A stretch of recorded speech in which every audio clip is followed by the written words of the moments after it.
Hi, my name is Brenna Flightman, and I am presenting about the National Wildlife Federation. This is a nonprofit organization dedicated to preserving the wildlife, natural resources, and lands of America. The National Wildlife Federation works to conduct conservation efforts by reversing harm done to lands, fighting climate change, and by bringing communities together to better connect citizens to the natural world.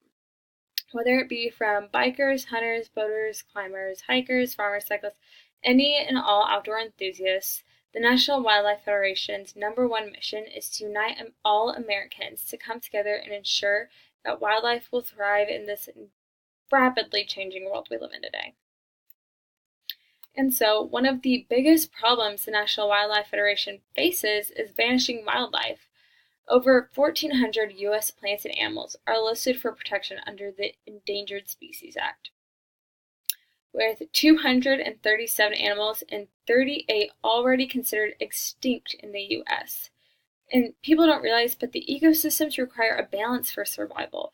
With each species interconnected with one another, the loss of a particular plant or animal may set off a reaction that cascades throughout an entire ecosystem. And so one of the primary threats leading to vanishing wildlife is habitat loss, which includes destruction, fragmentation, and degradation, and which destruction is just the total loss of habitat to agricultural or commercial development, and it's just total destruction of wildlife habitats. Paving over fields, waterways, leveling natural landscapes, construction, everything. And then fragmentation, which is the ecosystems are divided by roadways, water diversions, land development, and their reproduction is interrupted, causing a decline in animal populations. And then degradation, which is the pollution, contamination, invasive species, all detrimental to the local wildlife. The toxic levels of mercury, overuse of dangerous pesticides, all contributing to the decline of habitat quality. And when enough damage has done, life won't be able to be sustained and the effective ecosystem collapses. And so what the National Wildlife Federation is working to help is habitat restoration. So they work by doing this to provide safe pathways for the animals. They've started a couple of programs. One is to help birds and butterflies called Creating a Wildlife Garden at Your Home. So this helps restore habitats where birds, butterflies, and other wildlife can obtain nutrients and live and reproduce in a safe environment. And simply just planting a garden at your home. And so not only are you helping this wildlife, but you're also planning and making your home look nice. So win-win. And so then we go into the trees also, which humans need trees for oxygen, and we're experiencing the deforestation. So the National Wildlife Federation has started a Trees for Wildlife program, which allows groups and organizations to request free trees to plant in their communities. So not only does this program give back to the youth, it's planting trees and helping our wildlife. So, it's trees help any and all animals, beetles, birds, lizards, you name it, and planting as many trees as possible will reverse the effects of deforestation. Another one that the National Wildlife Federation has started is the mountain lions. So it's currently working to fundraise to build a bridge in Los Angeles for mountain lions and other wildlife to safely cross over the busy freeways in LA, and this will just help diversify the gene pool among the small remaining portion of mountain lions in the LA mountains, which is just great all in all. And then leading to frogs, another campaign that the NWF has partnered with is Save the Frogs organization. This educates people in California about how to support native frogs by creating wetlands, because little do people know that the nation's wetlands have been interfered with and the amphibian population has been severely declined, almost going extinct. So big problem there. Whoops. Okay, and so moving on to lands and natural resources.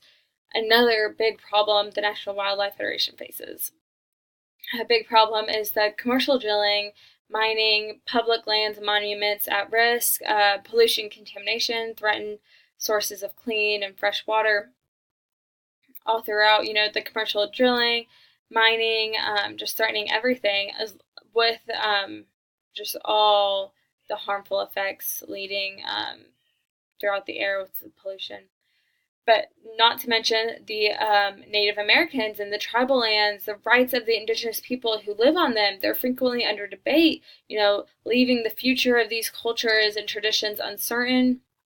Native Americans struggle to keep access to clean water and lands with all the pollution and groundwater contamination, illegal disposal of hazardous materials, all threaten the health of the safety of those living on reservations across the nation, according to the Native Americans Rights Fund and the National Wildlife Federation.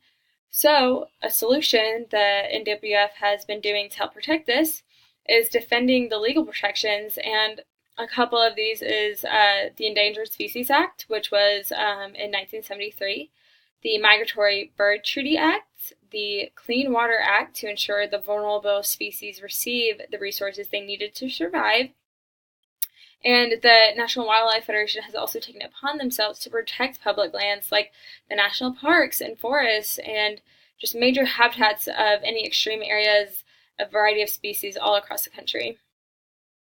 And one more important thing was the Farm Bill, the single largest source of funding for conservation on private lands.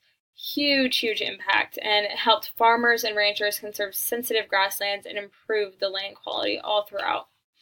And so, leading to another problem, the climate change impacts every aspect of the environment. Increasing temperatures across the globe, shifts in weather patterns can be attributed to the greenhouse gases, the CO2, big cause, emissions from oil, gas, coal, responsible for approximately 82% of greenhouse gas pollutants. And people don't realize this, but not only is the CO2, but the whole climate change is affecting not just wildlife, the whole nation itself, the whole world.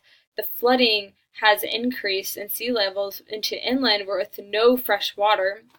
Rising temperatures and changes in precipitation patterns alter the environment, and wildlife just can't adapt to it. And then oceans have become more acidic with the CO2 absorption, destroying marine life immensely. And then melting sea ice causes a flood of fresh water into the oceans and eliminating important habitats for many of the animals there.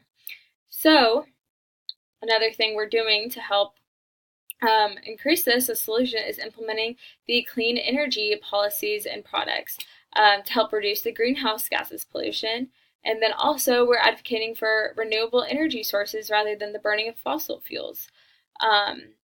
So we tend to also, the NWF tends to integrate unique approaches such as the climate smart conservation, which will affect the climate change and will be more prepared for and coped with the effects of it. So in addition to preventative measures, we're expected to be very effective in reducing the issues of climate change, hopefully through all these efforts with time to come. And so, after all these problems and solutions the NWF has gotten for all these things occurring, here are a couple of past successes that the NWF has worked with the ESA as well. And this is just one thing the NWF states: from providing cures to deadly diseases to maintaining natural ecosystems and improving overall quality of life, the benefits of preserving threatened and endangered species are invaluable.